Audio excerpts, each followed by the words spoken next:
Next to an all-out nuclear war, perhaps the worst thing that can happen to the human species is a new ice age. The Institute for a Future in Kensington, California has been studying this, and they've produced a documentary on the subject, which they're allowing us to share with you on Alternative Views. Most of our climate here on Earth has been friendly for the last few thousand years. But during most of the past 3 million years, the Earth has been much colder than it is now. And the regions where most of our food comes from were too cold to grow any food at all. Scientists have recently discovered that there has been a long series of recurring ice ages in the last few million years, with relatively brief periods of warmth in between. Each of these ice ages has lasted about 90,000 years on the average, while the warm interglacial periods between ice ages have averaged only about 10,000 years. This long cycle of major ice ages, approximately every 100,000 years, suggests that we can expect another one sometime soon. But what does soon mean in ice age time? And how much warning are we likely to have? And is there anything we could do about it even if we had some warning? Recent studies of ancient ice deposits and of underground layers of pollen from trees that lived 100,000 years ago suggest that last time, the final transition from a warm to an ice age climate happened incredibly fast, not over thousands or even hundreds of years, but in less than 20 years. When the shift occurs, the climate in many regions of the Earth cools very quickly. Fruit and nut trees that need warm weather no longer grow in many temperate regions, and they are replaced by the kinds of trees now found only in areas like northern Sweden and Alaska. The glaciers will take many thousands of years to reach their maximum point, but the climate cools so suddenly that agriculture almost instantly becomes all but impossible in most regions of the Earth. Some recent evidence suggests that we may now be more than halfway through such a rapid, perhaps less than 20-year transition period, and that we may be less than 7 years away from the beginning of the next ice age.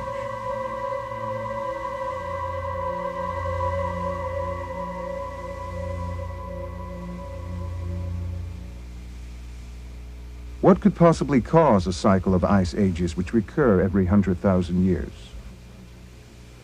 Up until recently, many scientists have believed that the major ice ages are caused by very small changes in the Earth's orbit over tens of thousands of years, changes which have minute effects on the amount of sunlight reaching various parts of the globe. Some of these orbital movements do seem to cause relatively minor fluctuations in ice cover on the Earth. But the small variation in the Earth's orbit around the Sun, which very slightly narrows and widens on a 100,000-year time frame, produces changes in sunlight which are so minute, on the order of 0.5%, that many scientists now feel that this is not likely to be the cause of such enormous phenomena as the major ice ages.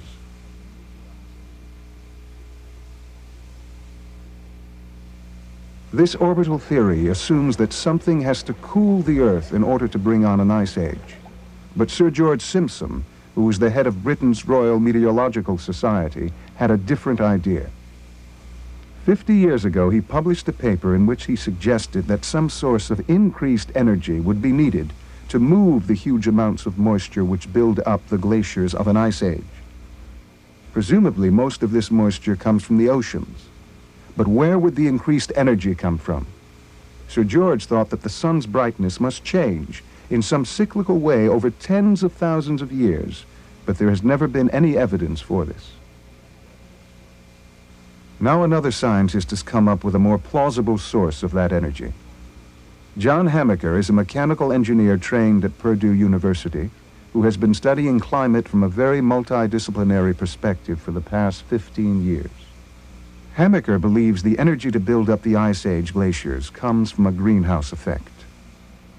100 years ago, when industry was spewing out the dirty waste products of coal, and then oil burning in great quantities, scientists began theorizing that the excess carbon dioxide from such massive burning of long-buried fossil fuels would trap additional heat from the sun and cause a greenhouse effect, which would eventually warm up the Earth's climate.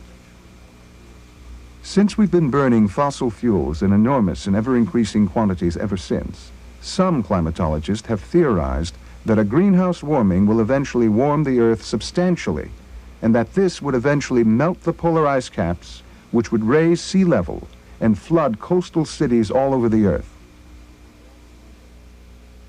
But carbon dioxide, CO2, has been dramatically increasing in the atmosphere for more than 100 years, and there is little evidence of any global warming in all this time. In fact, Northern Hemisphere winters have been colder during many of the last 15 years than in all of recorded history. Florida citrus crops used to freeze about 1 year every decade. They froze 4 of the 5 years from 1980 to 85. New records have been broken over and over again almost every winter in the past few years. John Hemaker points out that the greenhouse effect has to occur most strongly in the tropics, since that is the area which already gets the most sunlight. The poles in higher latitudes, which get relatively few of the sun's rays, they're even dark much of the year, should be warmed very little by a greenhouse effect. When the tropics heat up and the poles don't change much, the temperature difference between these two areas of the globe increases. And when that occurs, any meteorologist can tell you what will happen. It might very well be that the number of hurricanes would increase, and the number of tornadoes, not only will they increase, but the intensities might be greater.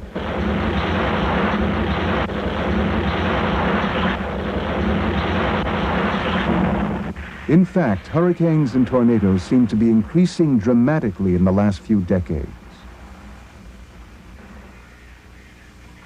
Some of the difference may be due to more complete reporting, since there are now more people to spot such weather extremes and report them.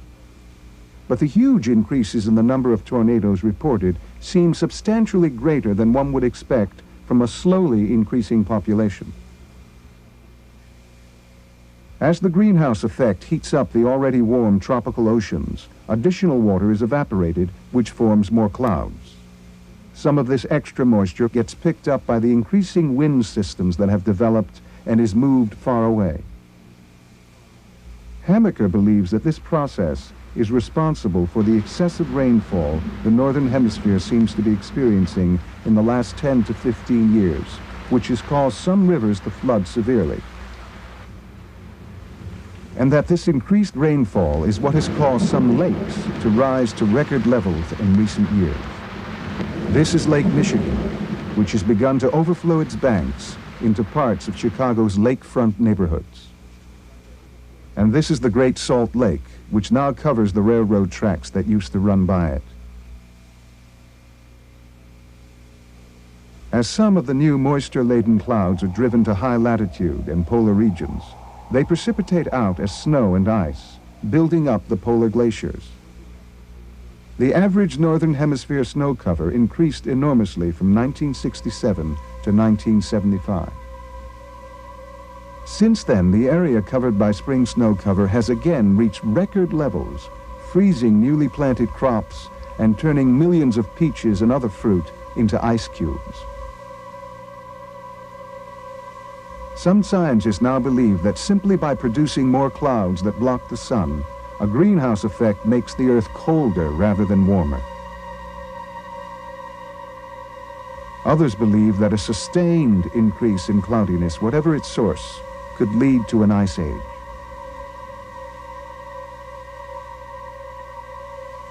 Many scientists besides Hemaker now believe that a greenhouse effect, paradoxically, is likely to lead to increased snow cover and the buildup of polar ice.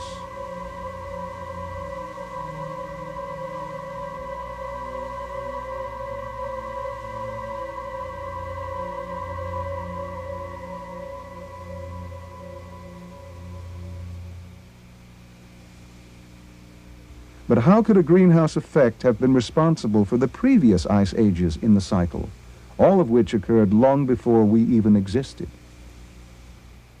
Science has long known that a great deal of erosion by wind and water takes place during the 10,000 years of each warm interglacial period. One of the major consequences is that the minerals in the soil get eroded away, or leach deep into the subsoil, where they can no longer be reached by the trees and other plant life. We now know that close to 100 minerals, iron, calcium, magnesium, and many others, are essential nutrients for all plant and animal life. As the vital minerals in the soil get eroded away over thousands of years during the warm interglacial period, the Earth's temperate region forests get progressively weaker and eventually begin to die off. They succumb more readily to insects and disease and to forest fires. Svend Andersen, the great Danish climatologist, did a remarkable study a few years ago. Working at several lakes which had remained undisturbed for hundreds of thousands of years, he counted the grains of different kinds of pollen found at deeper and deeper layers of sediment as an indication of the types of trees which were growing in those places during the past 200,000 years. What he found was that the large shade trees, which need a greater quantity of soil minerals to thrive, began to quickly die back about halfway through the last warm interglacial period. He believed that the loss of soil minerals to erosion and leaching was the reason, and he found additional evidence for this view in the simultaneous increase of less vital plants, like ferns and heather, which typically grow on more acidic soils. Minerals buffer the soil against acidity, and when they are lost, the soil inevitably becomes more acid. Andersen discovered other evidence which supported his hypothesis, and he found a similar pattern at 4 different sites, representing not only the last interglacial, but the one before that as well.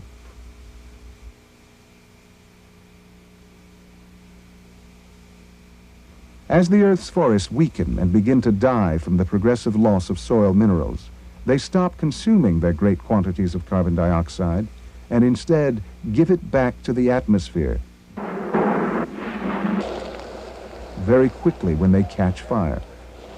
Most forest fires are caused by lightning. The additional carbon dioxide created by this natural process would create a greenhouse effect which could periodically evaporate and move large quantities of tropical moisture to build up the glaciers, thus leading to the recurrent cycle of ice ages. And there's one last piece of this awesome puzzle. When the ice age comes and the glaciers slowly advance over thousands of years, they grind up the many types of rocks in their path into a fine dust. This rock dust is then blown by wind and carried by water over many parts of the Earth. Rocks are made up of minerals, so this rock dust remineralizes much of the Earth's soil. It nourishes the forest and other vegetation once more.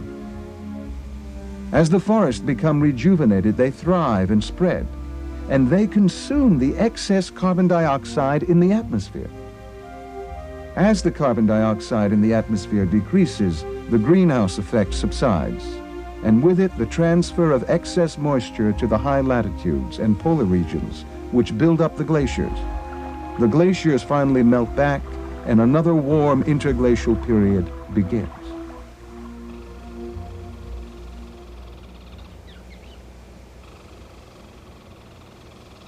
There seems to be quite a consensus about the fact that variability of climate is on the increase, and if this is so, the differential CO2 effect becomes more credible than the general warm-up that's advocated by those who model climate in computers.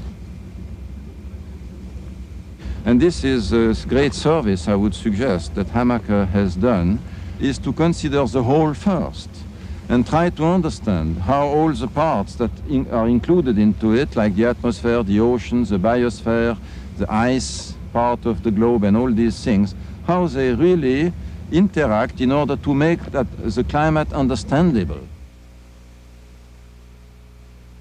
I write the annual review of the environment for the Encyclopedia Britannica, and I have written several environmental studies textbooks.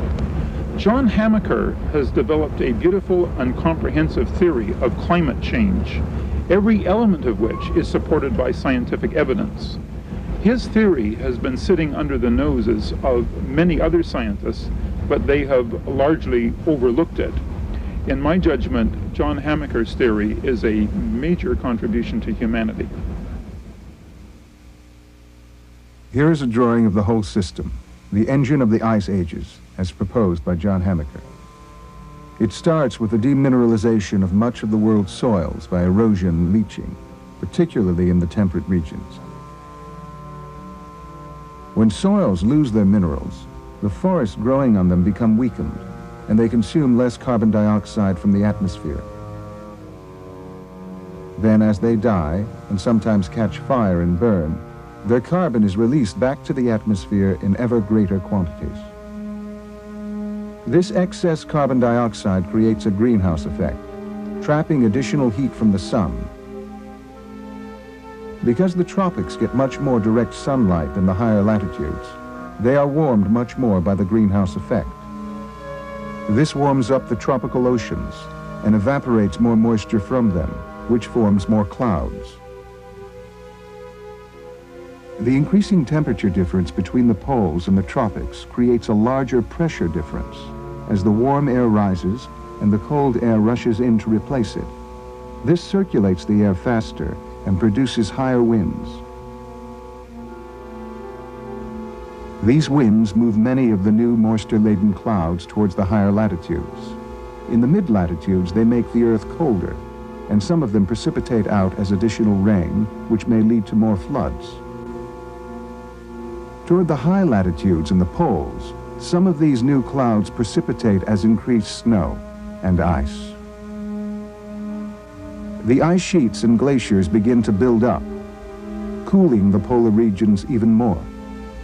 This widens the temperature difference between the poles and the tropics still further, accelerating the process and building up ice sheets and glaciers still more.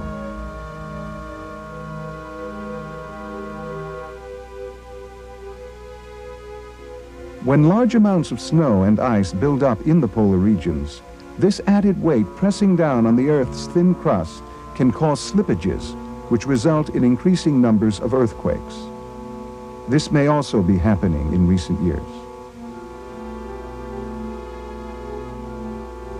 As the polar ice sheets expand and grow and press down more on the molten layer just beneath the Earth's thin crust, this red-hot lava tends to squirt out in other places, like hydraulic fluid. The result is increasing volcanic eruptions as the ice age progresses.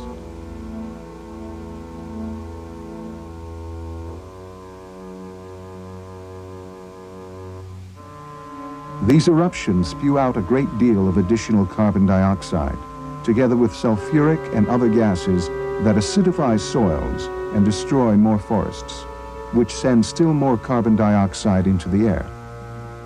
Some scientists think that volcanic eruptions have already been increasing dramatically in recent decades. Think of Mount St. Helens, Mount Etna, and El Chichon, to name a few just since 1982. At some point, this system becomes self-perpetuating and irreversible, and another ice age, which will last some 90,000 years, is underway. We may be very close to that point right now. The 100,000-year cycle of ice ages is a natural process, one that has been occurring without any human contribution. But this time around, some of the things we're doing ourselves are accelerating the process, which is leading to the next ice age. Our fossil fuel burning, coal, oil, gasoline, natural gas, is a very big contributor to the current greenhouse effect, pouring out not only vast quantities of carbon dioxide, but other gases which contribute to the greenhouse effect, like carbon monoxide and nitrous oxide. Incinerating garbage produces some of these same greenhouse gases. All these massive amounts of burning are also the cause of acid rain, which poisons the soil and thus quickens the destruction of the world's forests.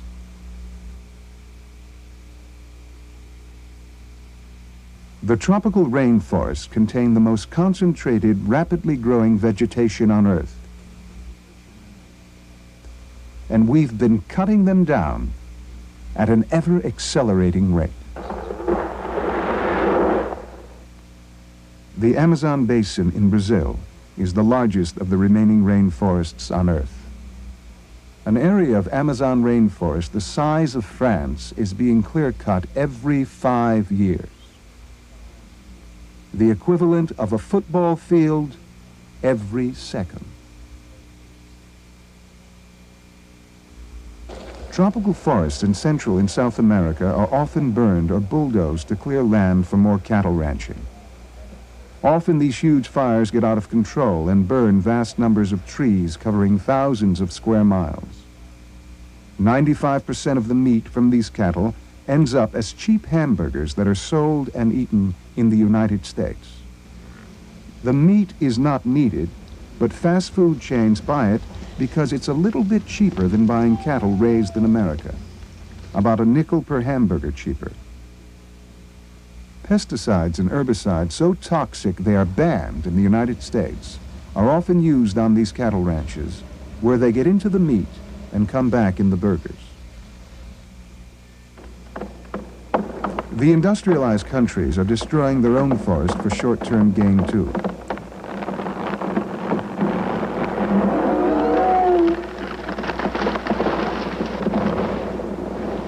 Whole sections are clear-cut, resulting in erosion and the loss of precious topsoil.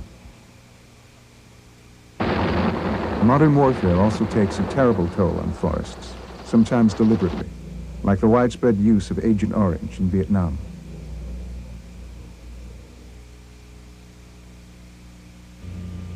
Several other gases produced by our own activities also contribute to the greenhouse effect. The enormous quantities of food garbage we produce gives off methane, another greenhouse gas. This could be controlled by composting food wastes and returning them to the land, where they will greatly enrich the soil. Similarly, animal manure and human sewage that isn't recycled back into the earth also gives off methane gas. Until many cattle began to be raised in huge centralized feedlots a few years ago, farmers always used to recycle their manures because it was the richest fertilizer for the soil. Much of the nitrogen in artificial chemical fertilizers escapes into the air, where it becomes another greenhouse gas.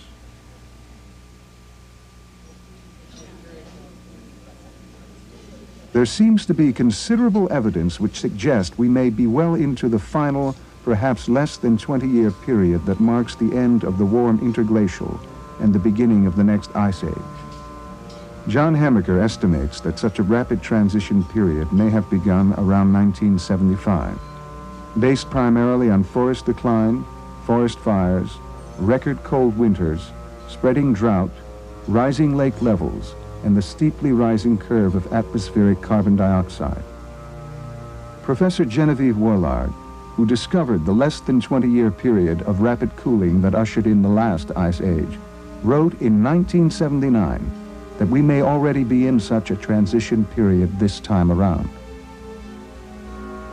In other words, the next ice age could conceivably begin sometime before 1995, within the next 7 years at the time this film is being made, perhaps even within the next 5 years. Whenever that transition occurs, the climate in the temperate regions where most of the world's food is grown will quickly get much colder.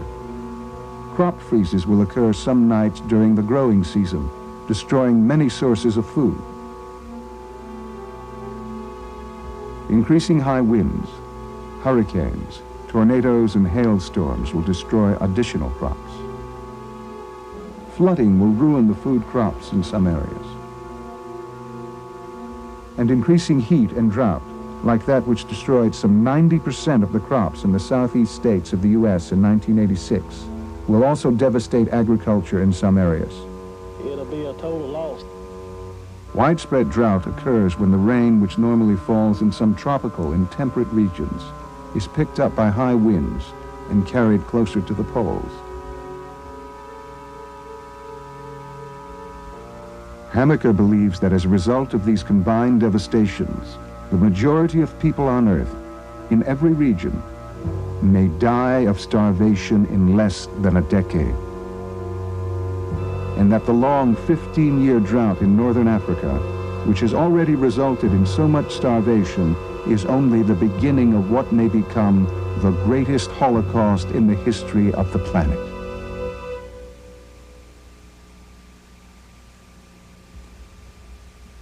Is there anything we can do about our rapidly deteriorating climate and the coming ice age? Incredible as it may sound, if a greenhouse effect, driven by the gradual loss of soil minerals and the consequent decline of the Earth's vegetation, is in fact the long-sought engine of the ice ages, we may have it within our power not only to slow down the process, but to stop the cycle of ice ages completely. How? By doing a number of things very quickly. Stopping the clear-cutting of the Earth's forests, greatly reducing our fossil fuel burning, planting vast quantities of new trees to consume the excess carbon dioxide, and by taking over what seems to be the glacier's job and remineralizing much of the Earth's soil ourselves. Many of the Earth's temperate region forests are dying.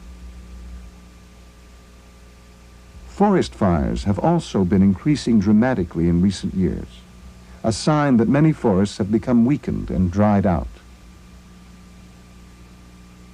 And we know now that dying trees and forests can usually be rejuvenated by remineralizing their soil with finely ground gravel dust.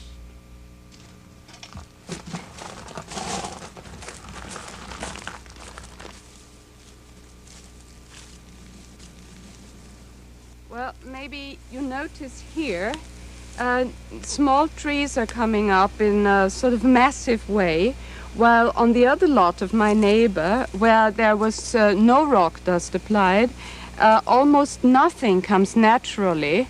There are the old trees and sort of bare soil, needles covering the soil.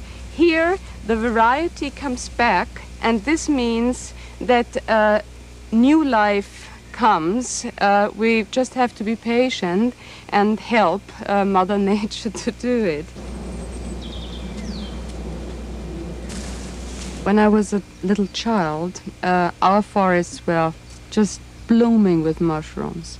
And my father used to take me out when we found lots and lots and lots. And nowadays, the mushrooms have vanished almost totally.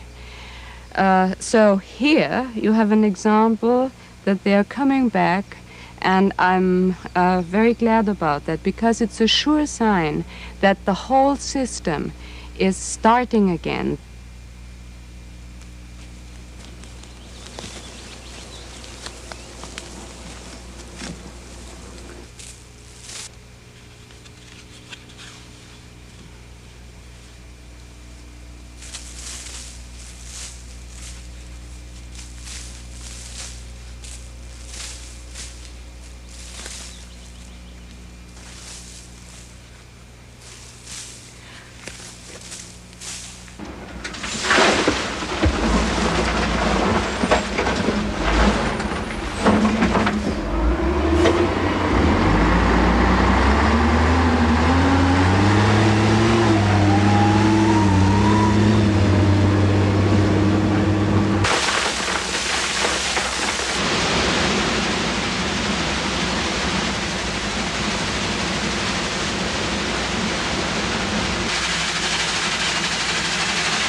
Most important thing for rock dust for agriculture is the fineness.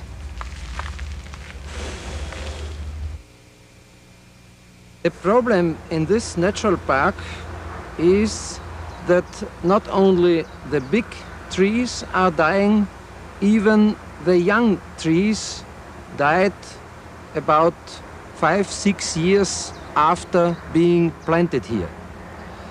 And in this 5-6 years, these trees had a very small growth. You see, this is the growth of the first 5 years of living of this tree. And 1983 we brought first time the rock dust here. And every year, beginning from 1983, you see the much bigger growth of these trees until 87. This tree was at 7-8 years at this height. In the following 4.5 years, the tree reached this growth. The problem in this place was that from air pollution from a copper industry very near to this place, the soil and the air was so polluted that experts thought to take away the whole soil and to bring new one to get a new forest. And we wanted to demonstrate that only with a small quantity of rock dust, the polluted soil could be regenerated. And we came here to put first time rock dust at 1983, and it was very surprising for us that even a half a year later the trees showed the first better growing.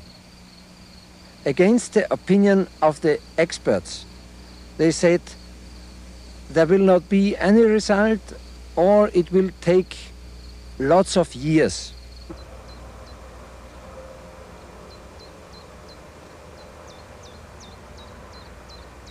We are a country of about 60,000 square miles, very mountainous and very rich in forests. 44% of the surface of Austria is covered by forests.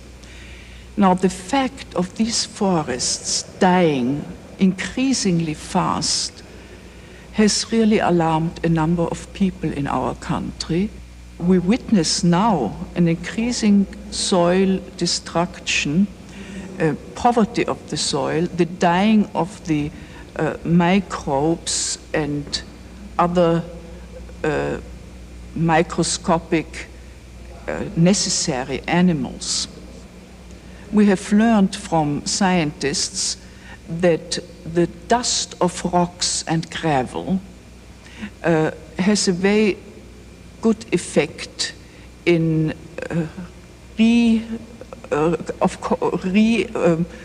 of rendering life back to the soil. At the moment, we feel that everything simply has to be tried and has to be done to turn the wheel around.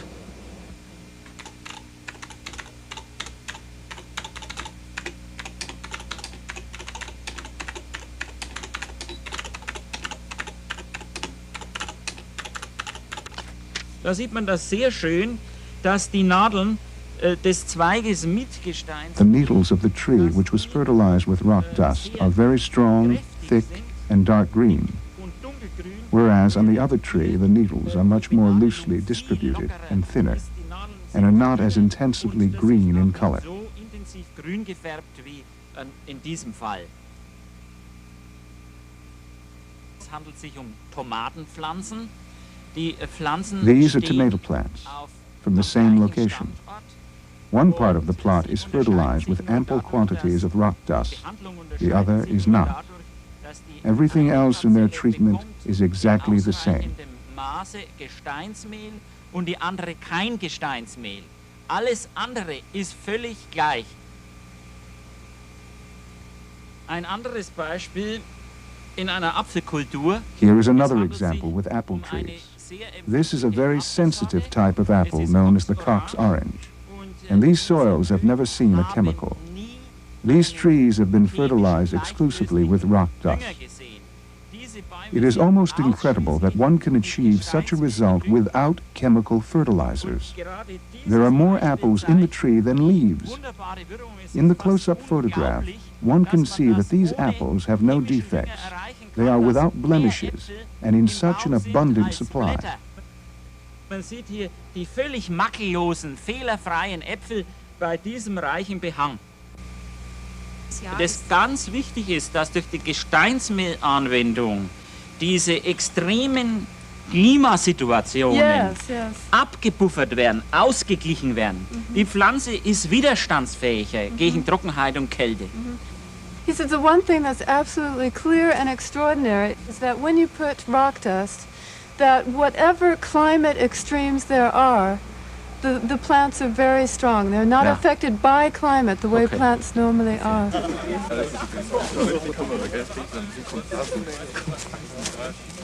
Also wenn Sie mich fragen, warum die Gesteinsmehlanwendung bei derartigen Erfolgen, die man You might ask me why fertilizing with rock dust, despite all its success, which can be proved, has progressed so slowly and is not recommended officially by our agricultural institutions and by science. The big chemical fertilizer producers do not like competition. They want business just for themselves. Das ist einfach ein wirtschaftlicher Grund. Die großen Düngemittelhersteller sehen nicht gerne eine Konkurrenz. These chemical fertilizer producers, of course, have a strong political lobby in order to put themselves in the foreground and to push everything else into the background. Sich selber in Vordergrund zu bringen und alles andere zurückzudrängen. Remineralizing the soils of the world's forest will not do much good, however, if we keep cutting down the forests. If we want to survive, we have to stop clear-cutting and burning the world's forest immediately, and especially the fast-growing tropical rainforests. Since most of the rainforest countries are heavily indebted to the Western powers, they are likely to be quite ready to stop the clear-cutting in exchange for appropriate reductions in their foreign debts. This formula has already proved highly successful in preserving some rainforest lands. But it means that the World Bank and other economic interests who have been profiting from the destruction of the rainforests, even directing it to a large extent, are going to have to put the survival of all of us ahead of their short-term financial gain.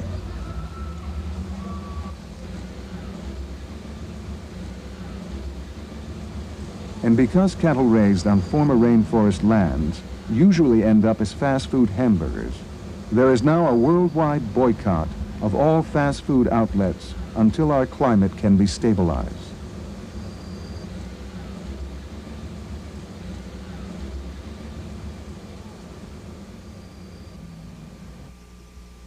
We can rejuvenate the world's remaining forests by remineralizing them with gravel dust, ground as fine as talcum powder so it can be made use of quickly by the trees.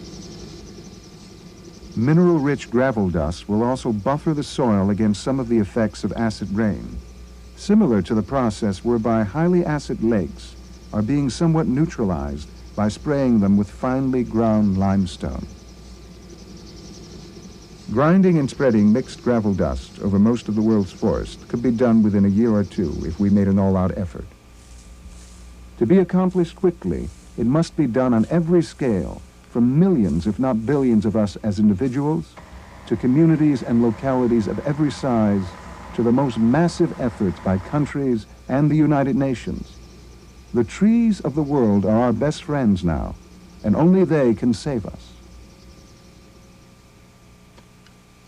And we have to quickly plant millions of square miles of new, fast-growing trees on soil that we have remineralized, especially drought-resistant trees, which don't need much rain, since summers will be increasingly hot and dry.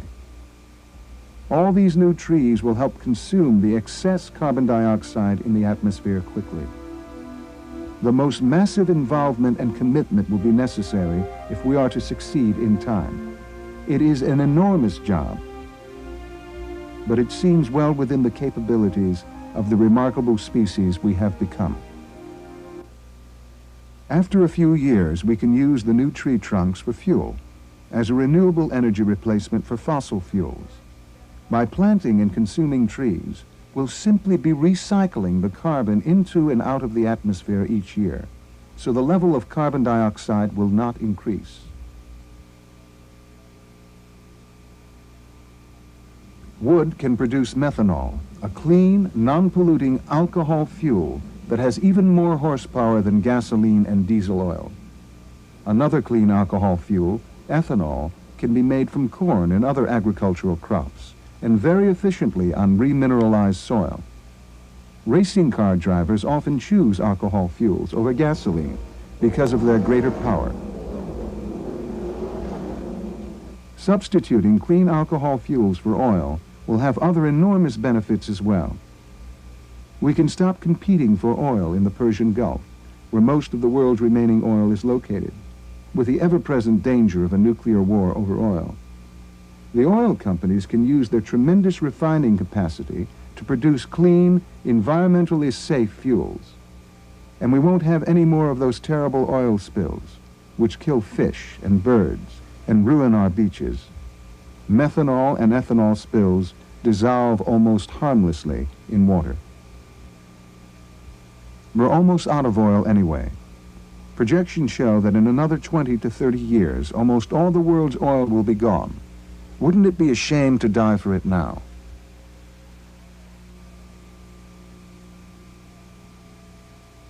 Wood can also be used to produce methane gas, a renewable replacement for natural gas, coal, and heating oil. We have to stop burning the dirtiest fuels, like coal and oil, which produce great quantities of carbon dioxide as quickly as possible.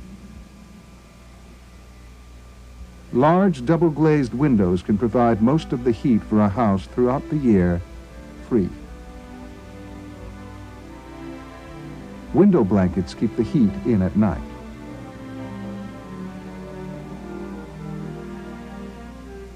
Insulation can also cut heat losses tremendously by keeping cold air out and warm air in. The sun's free energy can even be used to cool living and working spaces in the summer. Solar chimneys pull cool air from under the building and circulate it through the rooms. Other non-polluting energy sources, such as solar hot water and space heating panels, and solar photovoltaic cells and windmills to generate electricity, can certainly provide the basis for a non-polluting energy future.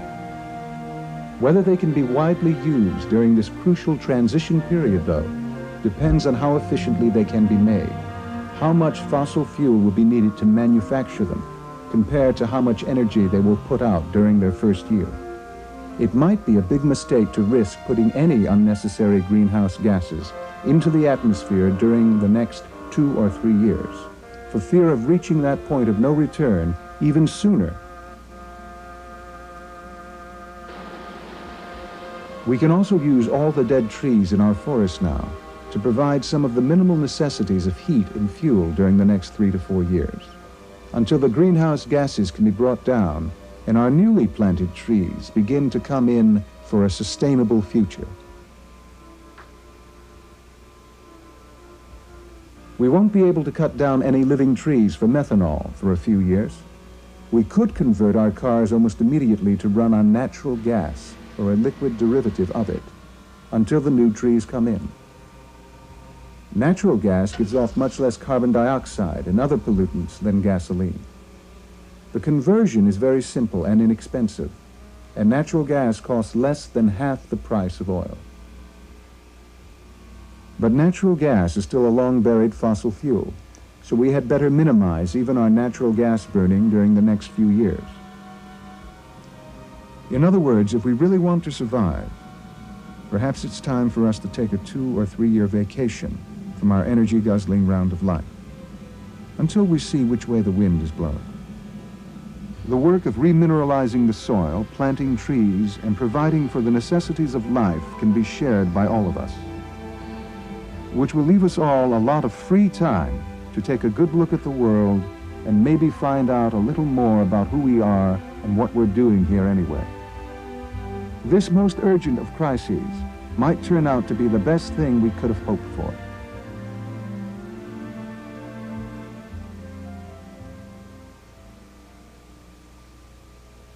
Remineralizing the soil will also revolutionize our agriculture. After 10,000 years of erosion and leaching since the last ice age, agricultural soils have also become severely demineralized. Crop yields are greatly reduced from what they could be. John Hamaker estimates that we can grow several times as much food on remineralized soil than we can grow now. And all of it much better, more nourishing than the food we now grow with chemicals. The high cost of chemicals is bankrupting many farmers now and helping to destroy the family farm. Crops grown on remineralized soil don't need any pesticides or other toxic chemicals because healthy crop plants, like healthy trees, are highly resistant to insects and disease. Don Weaver grew enormous heads of organic lettuce like this one in his backyard garden on soil he remineralized himself. Dan Hemingway did a little controlled study in his garden, remineralizing only one part of it. Later, he pulled up 10 carrots from each plot and laid them side by side in a flat. The remineralized carrots are several times as big.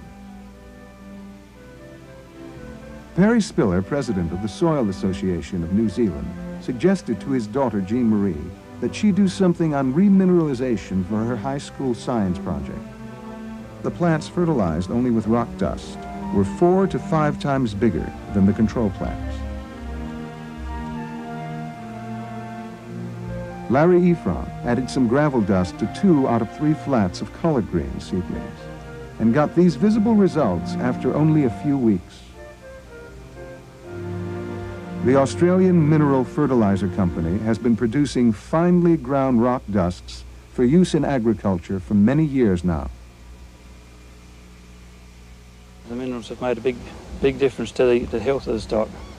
And when we're bringing the sheep in, we'd have sheep that would fall over. We'd have to bring the ute behind and pick up stragglers. But this year it's totally different. We've had this paddock developed for about 25 years. And this is the first year that we've had good lambs. Alan, walking around the paddock, I noticed these little piles of sand with around the manure. Would I be right in thinking that that's dung beetle activity? Yeah, it's definitely dung beetle activity. They've been working on that, and they've recycled that dung into soil in a matter of hours, I would think. And this is something we've noticed since we put the minerals on the soil.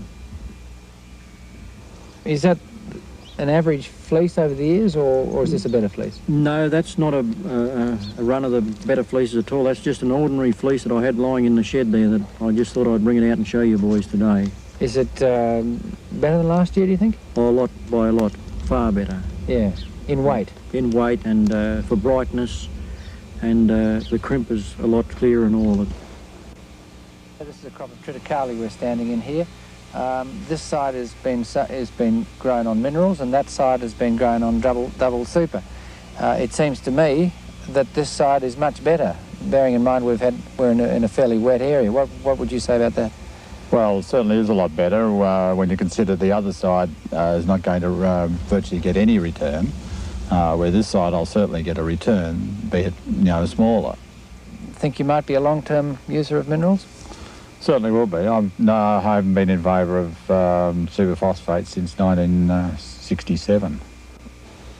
I haven't priced superphosphate for 4 or 5 years. I haven't used it for 4 or 5 years now, so I haven't been pricing it. But I understand super would cost round about $250 to $300 a tonne, as against mineral fertilisers about $86 a tonne. So cost-wise, I can do it for a third of the price. Yeah. There's a lot more activity in the soil now.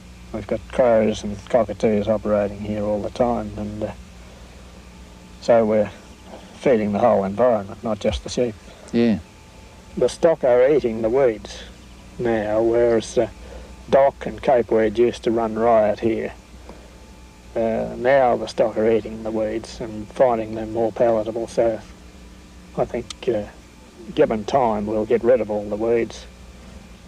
The neighbour over here is spending a lot of money at the vets, having his dead stock analysed to see what was wrong with them. Does he ever make a comment when he sees your stock here, which are looking clean and fat and healthy? He has commented on how healthy our weaners look here, and he wonders why.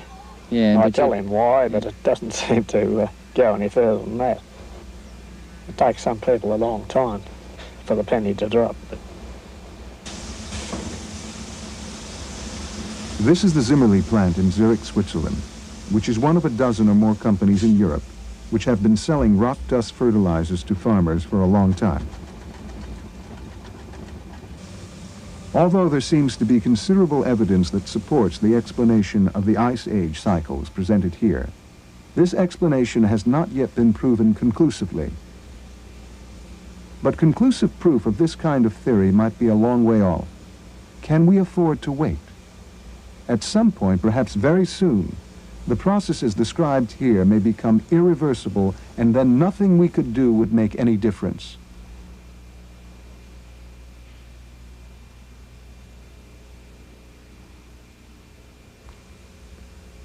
Even if we were to begin tomorrow to do everything that needs to be done, however, and are ultimately successful in stopping the next ice age, the climate might still be increasingly severe for the next few years, until some of the excess carbon dioxide can be taken out of the atmosphere and the greenhouse effect begins to subside. So we also need to begin stockpiling food, especially staple foods like grains and legumes, to get us through the next few years safely. The only way we can quickly build up worldwide food reserves enough is by remineralizing farm soils, which will bring much higher yields within a year or two. It will help if we stop feeding so much of our grains to cattle and other animals, and reduce our meat eating for a while. We also need to quickly build as many solar greenhouses as possible.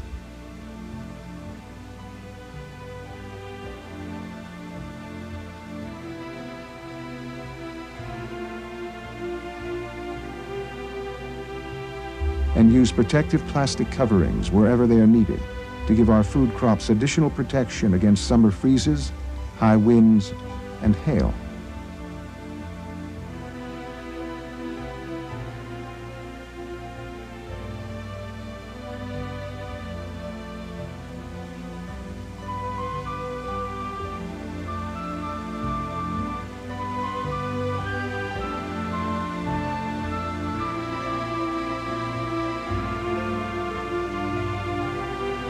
An attached solar greenhouse will also heat much of the house at the same time.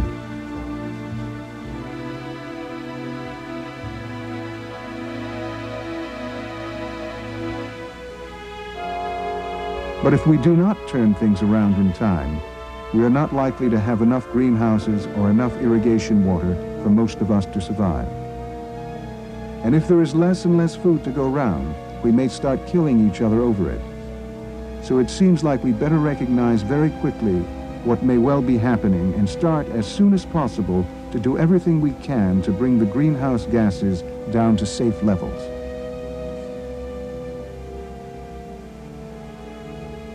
Some people will say things like, if the ice age is coming, we shouldn't try to stop it. It's what nature intends. It's God's will.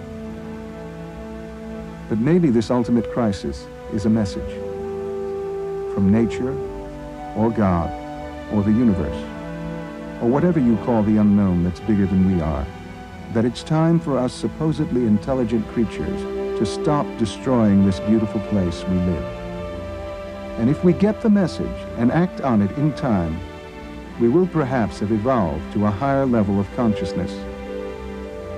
And maybe we'll be ready finally to coexist respectfully with our neighbors, the countless other plant and animal beings we share this planet with.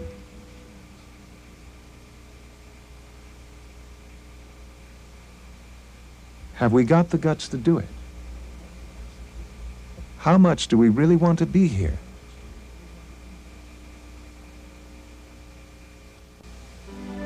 You can find out much more about this global emergency and what we can do about it in the book, The End, The Imminent Ice Age and How We Can Stop It, published by Celestial Arts. It's really a handbook for our survival. You can call toll-free 1-800-441-7707. In California, please call 415-524-2700. Copies of this film are also available in VHS or beta, together with a summary of the ideas and evidence.